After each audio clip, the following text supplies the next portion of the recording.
सरकार द्वारा corona virus के संदिग्ध व्यक्ति को सरकारी क्वारंटाइन सेंटर पसंद नहीं है तो वो 14 दिन होटल में अपने खर्चे पर क्वारंटाइन में रह सकता है। दरअसल कोरोना के प्रकोप के चलते दूसरे देशों और प्रदेशों के संदिग्ध मरीजों का शहर में आने का सिलसिला जारी है। इन लोगों की स्क्रीनिंग की जाती है।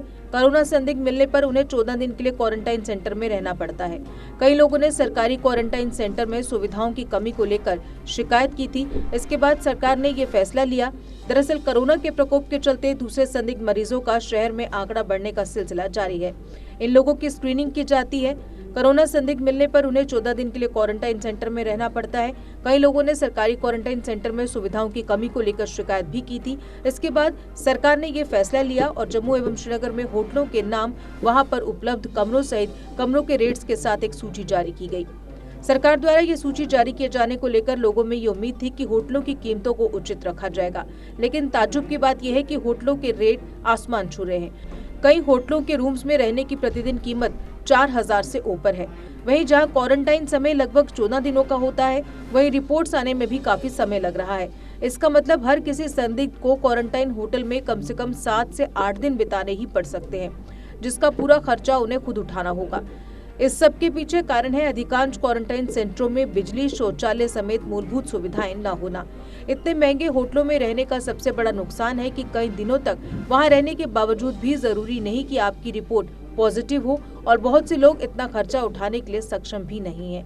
कई लोगों के बिजनेस लॉकडाउन के चलते ठप पड़े हैं। वहीं गृह मंत्रालय ने विदेशों से आने वालों को 7 दिनों को क्वारंटाइन पीरियड रखने के निर्देश दिए हैं। मंत्रालय ने सभी राज्यों के मुख्य सचिवों को लेटर लिखकर इस बारे में सूचित किया है। इससे पहले सरकार ने विदेशों में फंसे भारतीयों के लिए स्टैंडर्ड ऑपरेटिंग प्रोसीजर जारी किए थे, जिसमें कहा गया था कि होटलों में क्वारंटाइन किए गए लोगों को ही इसके भुगतान करने होंगे।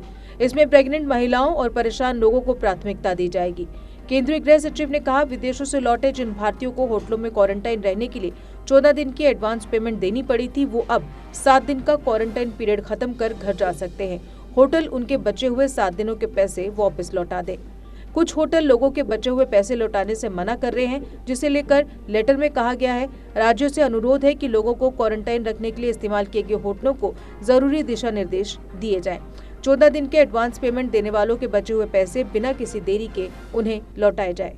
JK Update is fastest growing media house in J&K with 1.5 crore monthly views. JK Update is a best platform for advertise your brands and services.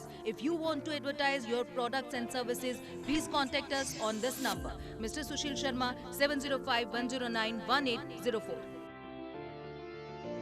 JK Update. Update रहें हमारे साथ।